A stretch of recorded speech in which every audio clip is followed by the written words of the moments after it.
Hey Angie, I'm going to try to get through this without any interruptions here, but just wanted to take you through the different parts of the analysis that me and my team do, um, and the way I also train agents as well. First off, this is what I would call the comparative. The comparative analysis, or the CMA. This is what you learn on day one of real estate, and what most agents do to come up with the value for your house. So I sent you these real quickly in a different email. But these are the sales in blue fields in the past 6 months. Now, some of these could fall off before you actually go to market. In a perfect world, an appraiser would pull two of these. Hey Angie, I'm going to take three different approaches to your analysis here. This is the most basic, what they call the comparative analysis or the competitive analysis. I use those terms differently, but and some other agents have kind of caught on to that as well. But the comparative analysis just looks at past comps. They don't really teach you to in real estate 101 to really regard appraisals, but in a soft market, I really learned that was a huge thing, and in a quickly appreciating market, that's also a huge thing. So we're going to take a look at that, looking at it from an appraiser's perspective, and doing the comparative analysis is kind of the same thing. We just take a little bit further. So this is 6 month. This is your property. Let's start with that. Just to note, let me go back to the list real quick. Just to note, one of the listings prior to you buying it was listed at $1,365. It's not a huge amount of square footage, but when you're talking about selling from the 170 to 230 range, I know that's a huge range, but we're going to narrow that down in a minute. That's pretty important.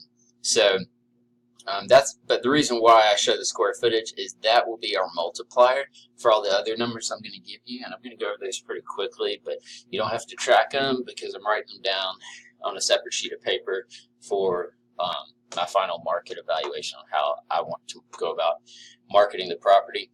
So let's just start with yours. It's at 328, and go to the tax record. Well, they didn't link the tax record.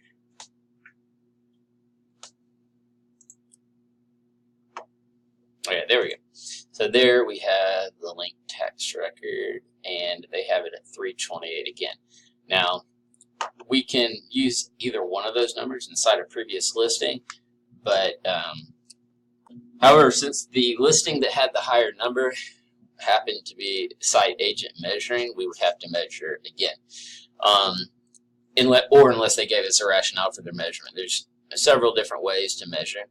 And in a one-story house, there's one method that comes to benefit you a lot. So I'll use that when we actually get ready to list. But for all intents and purposes, it really doesn't matter on this part of the analysis, because the appraisal is going to dictate the price per square foot when the new buyer gets an appraisal. So probably, without being able to get my hands on a previous appraisal, unless you happen to have yours, which would be wonderful, it's probably going to be around the tax record number right there, which tends to be pretty accurate on older homes in particular.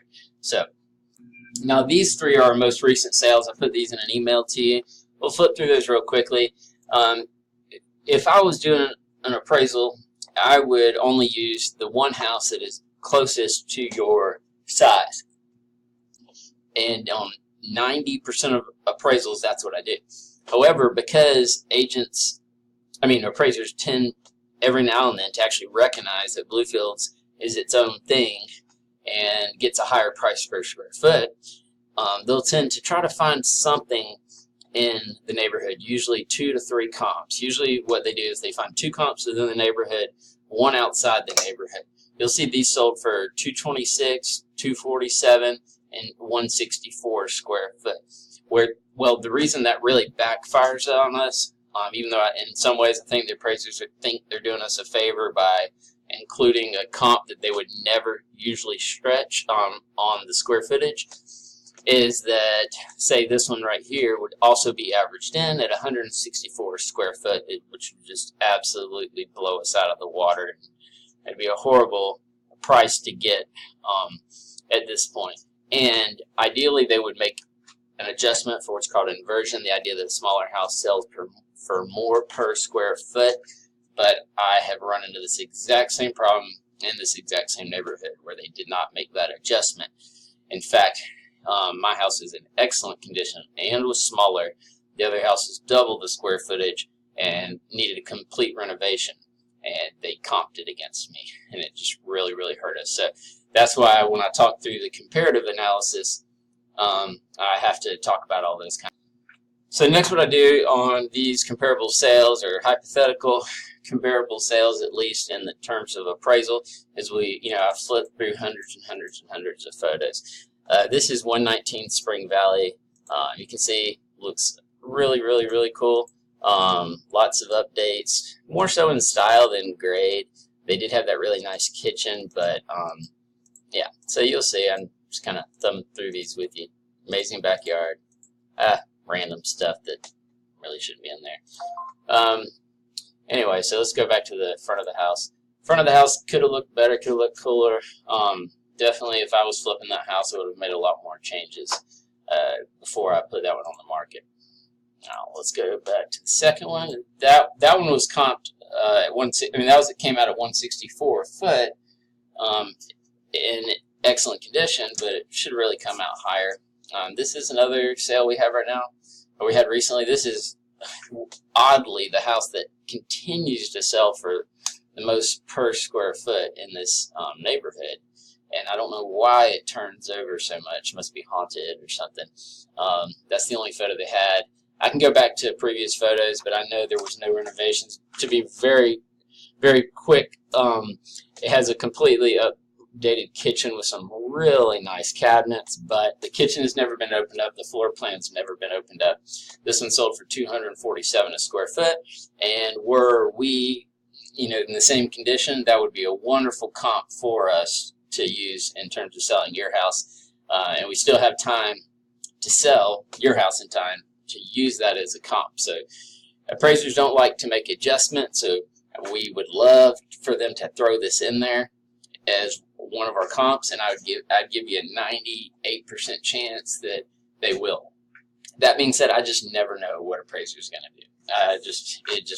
Sometimes I'm just floored at the leaps they make.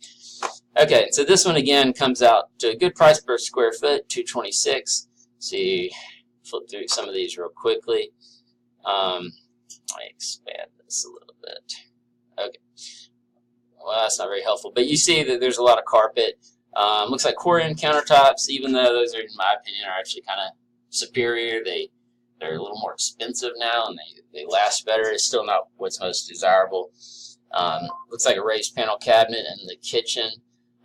Some updates still need to be done, but you can see that they've, other than this carpet and some honestly just awkward tile, for an old neighborhood, it looks like it was updated in the 90s or something in certain places. Of course, it's got this really cool pool and some other really neat things, but all in all, we'll take that comparable any day of the week because their renovations are beyond what we have at our house right now.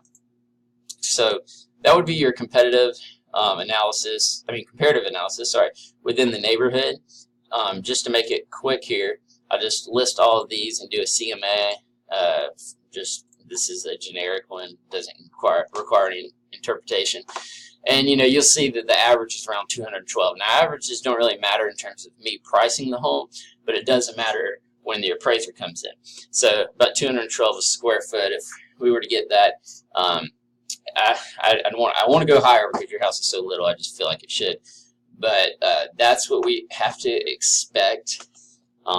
And I'll look at the outside neighborhood, but I mean all the outside neighborhoods and some of our higher sales that are comparable to Bluefields and the neighborhoods that are comparable. However, we can always count on them trying to take at least two out of the neighborhood, and then the third one will come from another neighborhood. So since I can't predict where that third one will come from, it's really important that we at least realize that this is hard data that we are up against when we sell, and honestly kind of the end of what most agents do in terms of analysis. So now we're going to go through a bunch of other stuff. Okay, so here's the rest of the data set that I came up with after going through hundreds of photographs. You'll see that some of the garages differ, the number of garages we have. But you'll see some of these are nicer than your house in terms of finishes, but the neighborhood's not as good. Again, appraisers don't like to make adjustments. I'm being a little intentionally ignorant here. But they range from about 168. Some of these I just really hated to leave in because I'm not crazy about the area. But they're close enough location-wise, and the 3-1 stays consistent. If we do that on a CMA, quick CMA, let's see, again, we were looking at around 183 a square foot.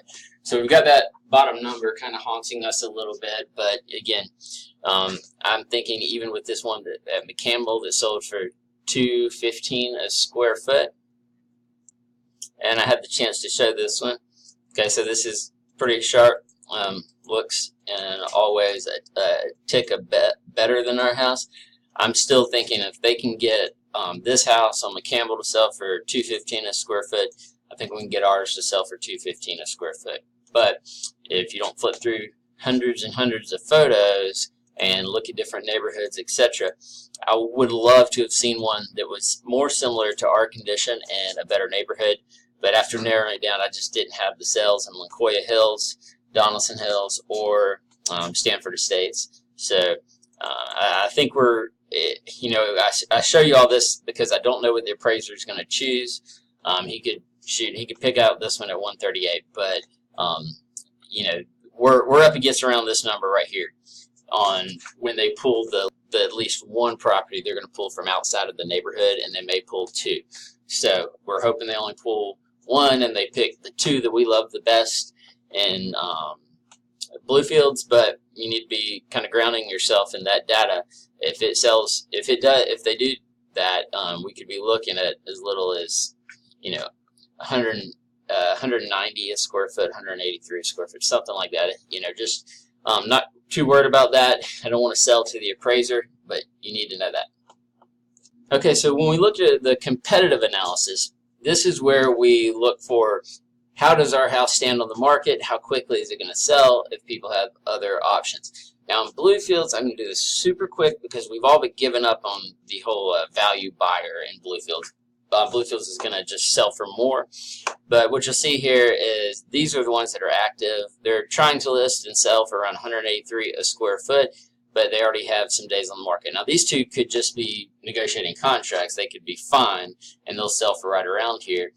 These three have obviously overpriced, given their condition and their location. So these are the ones that are under contract. You'll see that some of these are selling real high into the high 100s and low 200s. So that's good. These are the ones that have closed, and of course all 3 bedrooms, 1 bath. Sales price per square foot is coming in pretty low, around 162 a square foot. So we're not worried about too much. I only bring that up to say if we're going for the value buyer, our house is going to just not even be on their radar. It's going to have to be for the person who is, in my opinion, wise and is looking at location rather than how much square footage, how many bedrooms and baths I can get.